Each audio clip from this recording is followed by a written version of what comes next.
Hey you, this is Sunny. Today we talk about how to give up your self-destructive habits. Today is an interesting day and the interesting session is about you. I'm talking about you and I'm talking to you, the person who's watching me on the screen directly right now.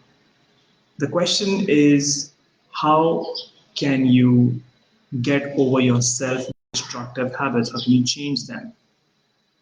Before we get into that, let me ask you a question directly, person to person.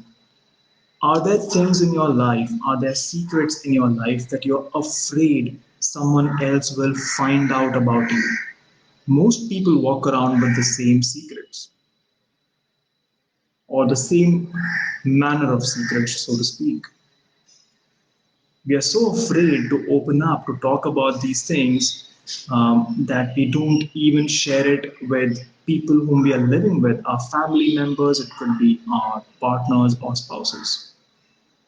Some of us are so afraid that we won't even admit these problems to ourselves, and we hold these, so to speak, dark secrets within us, and we walk around hoping that nobody will find us out. If you have those things, you're going to learn a lot about why this is happening to you. So this is going to be an interesting session. Stick around, okay? Now, if you're walking around with that secret, the foremost feelings that you have is of what?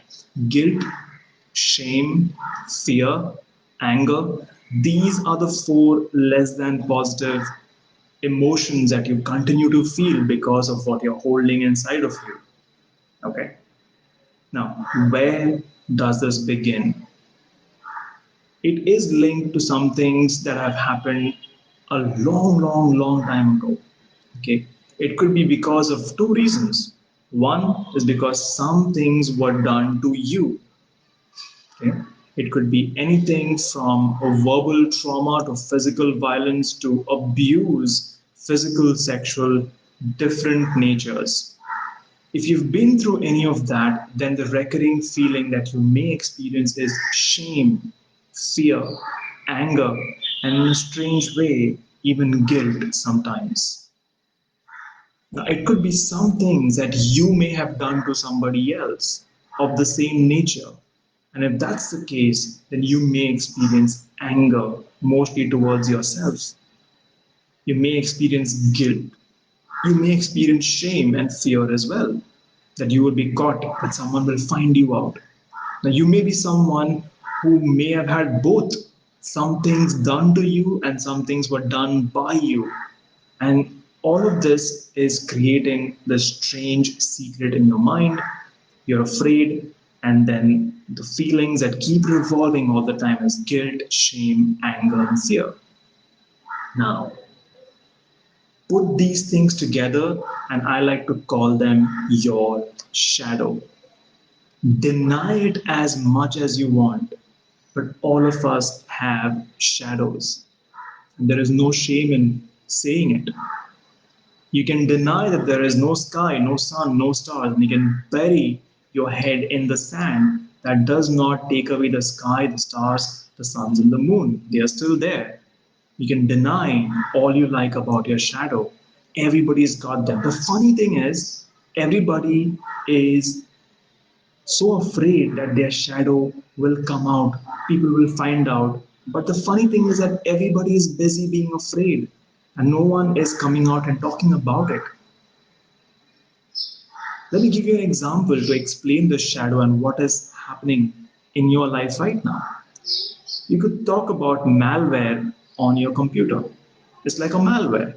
It runs in the background like a virus. It's taking up your processing power and it is slowing your system down. How does it look in real life? Well, think of a time when you have refused to take up that offer of promotion, to apply for a better job, for a better payment. Think of a time when you were so scared to go and talk to that person you were interested in, or even resolve a problem in your relationship, having a conversation, not being afraid of the conflict. Think of a time when you have put yourself in second or third order and never vocalized your need as a person. All of this is happening because of the massive energy drain that your shadows are creating. Exactly like how a malware drains the processing power of a computer. Now, eventually, the computer tends to break down. Eventually, people just tend to give up, and that's a sad thing. That's when people become indifferent. Now, if you are one of those motivated guys, so you may have tried picking up self-help books and actually even reading them. You may be listening to podcasts, you may be listening to motivational videos on YouTube, and even going through webinars. The question is, why don't these things do a thorough job? I'm not against any of these things. I'm a huge beneficiary of all these things myself. But why don't they work thoroughly? And here's a good learning for you. The reason they don't work very well is because all of these things, whether you read a book or listen to a podcast, you're doing it using one tiny part of your mind, which is your conscious mind or your critical factor. Now, just to give you a quick update on this, your conscious mind is a very tiny part of you. It's about 5 to 7 bits of information at a time. That's all it can process. Compare that to your unconscious mind, which can process anywhere between 20 million to 50 million bits of information at a given time. So there's this part of you which is active, alive 24/7. It keeps you awake and alive. Look at the blood circulating in your body, 12 tons of blood moving through your heart. Your organs are working great every day. You're being repaired while you sleep. Who is doing it?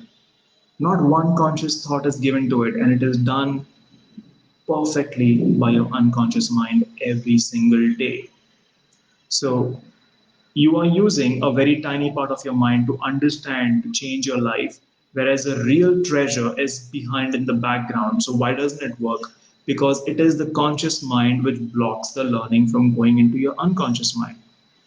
Think of it like it's a gatekeeper. You want to give a secret message to the unconscious mind just behind that gate, and you're giving whatever you've read in this book to the gatekeeper, which is your conscious mind, and you're expecting the gatekeeper to deliver your message to the unconscious mind. The only problem is that the conscious mind has its own criteria. It will not allow everything to go all the way to the unconscious mind. Who has put this criteria? Mostly you. When was it done? At a very young age, when you were probably 3, 4, 5, 6, I don't know, maybe before 7, very young age. Okay. And that is why it's difficult to reason with the conscious mind. There's no point reasoning with it. What you need is a guide who can help you bypass that gatekeeper while ensuring that you're 100% safe. And then, when that connection is made between you and your unconscious mind, solutions come. So, when I'm working with my clients, I do not offer any solutions. I don't have any solutions. You have all the solutions you need. It's in your unconscious mind. My job is to give you a safe passage to connect with your unconscious mind so you can have all the solutions. Once that connection is made, then you will notice there is no resistance to all the resolutions that you make. All decisions you make about changing yourself, taking care of your health, working out better, eating better, taking good care of yourself, why doesn't it work? Because there is no connection with your unconscious mind. There is no rapport that you have with it. That is what I do for my clients. Now, in the end, as I wrap this call up, I would just say that a lot of people out there think and resign themselves to their shadows, thinking that this is life. They think that they cannot change. They have tried and tried, but they have only tried with their conscious mind. I just want to remind you right now that you are a beautiful, a malleable entity. You can change any moment you want to change your life, but that decision can be made only by you. The worst form of regret that people experience is on their deathbed. And this is the same thing which they realize themselves, that the only thing that stopped them from coming out of their shadows was them, no one else. Because you know what? No one else is watching. No one else gives a shit. You need to make a decision to come out of your shadow. And if you have made a decision, if you are done putting up with this energy drain in your life, click on that link in the description and book your free 45 minutes with me. This is the only time, the only meeting you'll get free of charge with me. I'm traveling in December for client work, so November is my time with you. There are limited slots to be booked, so first come, first serve. Go ahead, hit that link, and block your 45 minutes with me.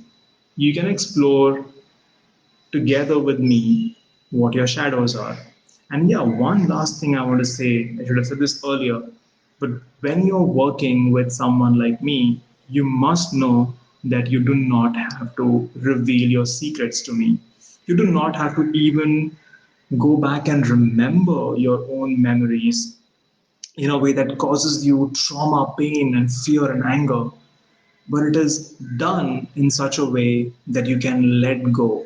That when you come out of the session, when you look back at the memory is there, but all these weird associative emotions, you will no longer feel that. You will see them from a different light. Conceptually, it's easy to understand this, but it is quite different to feel this experientially.